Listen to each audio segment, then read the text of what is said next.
दोस्तों अगर mutual fund में आपकी एडवांस प्लानिंग नहीं है तो आप म्यूचुअल फंड से फ़ायदा नहीं ले पाएंगे। तो चलिए हम लोग समझते हैं कि म्यूचुअल फंड में एडवांस प्लानिंग कैसे की जाती है। दोस्तों एडवांस प्लानिंग का सबसे पहला हिस्सा है कि आप म्यूचुअल फंड में पैसा क्यों डालना चाहते हैं।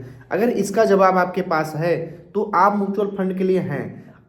लोग ज़्यादातर म्यूचुअल फंड में पैसा इसलिए डालते हैं कि उनको वेल्थ क्रिएट करना है, उनको अपने रिटायरमेंट के लिए पैसा इकट्ठा करना है, बच्चों की शादी करनी है, शिक्षा के लिए, आपको घर खरीदना है, गाड़ी खरीदनी है। इसके लिए वो लोग सोचते हैं कि हमारे पास एक पैसा इकट्ठा हो जाए तो वहाँ से हम लोग इस अपने सपने को पूरे कर सके। अब आपका उद्देश्य है, अब आपके पास समय कितना है।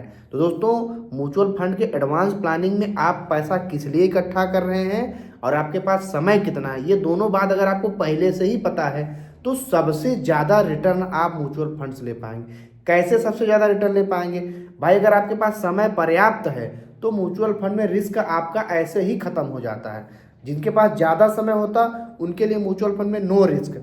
ऐसे समझिए, इस समय देखिए मार्केट लगभग 20% गिरा हुआ है, तो अभी जिन लोगों ने गिरने से पहले इन्वेस्ट किया होगा उनका पोर्टफोलियो एकदम लाल होगा। वो लोग गाली दे रहे होंगे म्यूचुअल फंड को, मेरा 30% नुकसान हो गया, क्योंकि लगभग सभी म्यूचुअल फंड 20-20, 30-30% गिरे हैं। लेकिन अगर यही फंड कोई 10 साल पहले लिया होगा तो 10 सालों में उसको लगभग 200 से 250% का फायदा हुआ होगा। अब किसी को 250% का फायदा हुआ है इन 10 अंतराल में, अब 20% गिर गया तो 250% में अगर 20% कम कर दो तब भी तो उसको 230% का फायदा हो रहा है म्यूचुअल फंड। तो उसके लिए तो म्यूचुअल फंड बहुत बढ़िया है। क्यों? क्योंकि उसके पास समय पर्याप्त है। तो अगर आपके पास समय पर्याप्त है तो आप म्यूचुअल फंड का इक्विटी वाले फंड में अपना पैसा लगाएंगे, क्योंकि सबसे ज़्यादा रिटर्न आपको यहीं से मिलेगा।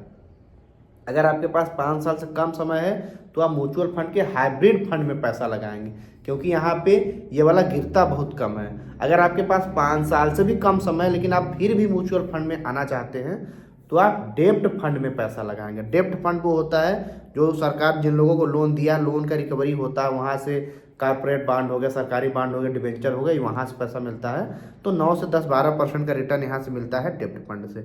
हाइब्रिड फंड से 12 से 15% मिलता है। अब म्यूचुअल फंड का इक्विटी फंड में तो आपको स्मॉल कैप में 30-30, 40-40% का रिटर्न मिलता है। तो दोस्तों यहाँ सब आपको समझ में आ गया कि म्यूचुअल फंड की एडवांस प्लानिंग क्या है। अब आगे चलते हैं। अगर आप 1 साल से पहले अगर म्यूचुअल फंड का पैसा निकाल रहे हैं तो आपको 1 से 2% एग्जिट लोड देना पड़ेगा, चाहे आपका फायदा हुआ हो और चाहे मत हुआ हो। मान लीजिए आपका नुकसान हो रहा है, मार्केट गिरा है, आपने सोचा अपना पैसा निकाल लेते हैं, तो जो आपको वो नुकसान हुआ तो आपको देना ही पड़ेगा। जैसे मान लीजिए आपने 1 लाख रुपया लगाया था, 20% मार्केट गिर गया, 20% आपका पोर्टफोलियो नीचे चला गया, तो आपको 20,000 का नुकसान हो ही रहा है। और मान लीजिए आप 1 साल से पहले निकाल रहे हैं, 2% एग्जिट लोड है तो आपको 2,000 और देना पड़ेगा। अब मान लीजिए आपका साल पूरा ही होने वाला था तब आप पैसा निकाल रहे हैं तो आपको 1 से 2% का एक्सपेंस रेशियो भी देना पड़ेगा। यानी आपका लगभग 25,000 रुपया आपसे लूट लिया जाएगा और आपको कोई फायदा नहीं होगा। तो एडवांस प्लानिंग बहुत ज़्यादा जरूरी है। आप म्यूचुअल फंड में कितने साल के लिए आ रहे हैं? हाँ, बहुत सारे लोग फंड को चुनने में गलती कर देते हैं, जबकि फंड को चुनना बहुत ही आसान है। आप उस फंड में पैसा लगाइए ना जिस पे आपका सबसे ज़्यादा विश्वास हो। आपको SBI पे भरोसा है तो SBI के स्मॉल कैप हाइब्रिड सब SBI का ले लीजिए।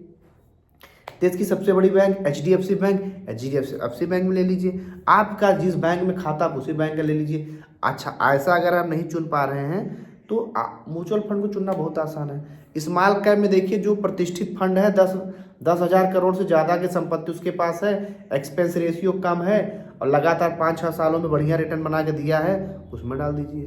तो चुनने में क्या दिक्कत है? तो आप समझ गए होंगे कि म्यूचुअल फंड की एडवांस प्लानिंग क्यों जरूरी है। तो आपको वीडियो कैसी लगी कमेंट में जरूर बताइए। मिलेंगे अगली वीडियो में, तब तक के लिए जय हिंद।